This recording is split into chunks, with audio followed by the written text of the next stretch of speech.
Updated November 19, 2017 124,100. The hand pump that Abul Kalam uses to fetch drinking water for his family of 8 is good for about 20 minutes supply. But after that, Rohingya refugees in the sprawling Balukhali camp in southern Bangladesh must wait for its underground reservoir to refill. Our 3 blocks, about 300 families, completely depend on this well, he says. Another nearby has dried up already. This will stop functioning in the next 15 days, or a month, the 45-year-old says, gesturing at the no-dry pump had just been using. I have feeling that we are going to face an acute shortage of water. There are approximately 4,600 of these pumps in the various camps, making them the primary source of water for the majority of refugees. But according to United Nations figures, a third of them are either dry or pump-contaminated water. This is a city living off shallow hand pumps that are drying up every day, says Australian Red Cross water engineer Mark Handby. Mr. Handby, who is from Western Victoria, shows the ABC one open reservoir in the Balukhali camp, near where Abul Kalam draws his water. This has now dropped to a point and become contaminated to a point that currently we're not able to use it, Mr. Handby he says as he points out algal growth.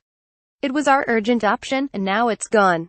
Race against time to secure water supply. Mr. Handby says it's now a race against time to drill deep, expensive bores in an effort to secure supply.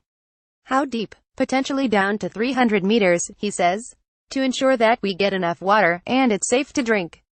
The urgency, he says, can't be understated.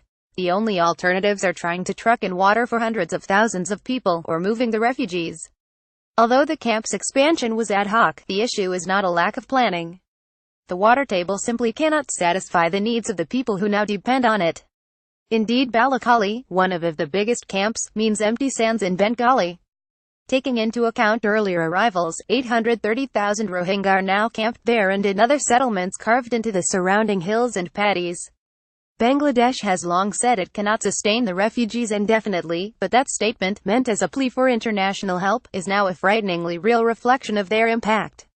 Overcrowding is a huge problem. Phoebe Goodwin, a Sydney architect now working as a planner for the UNHCR, said the biggest problem was simply space.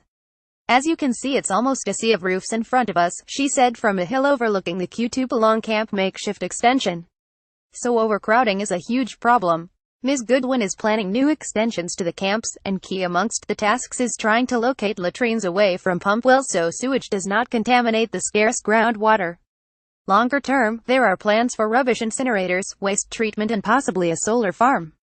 8 agencies working in the camps say those services are essential to prevent disease and provide the residents a dignified existence.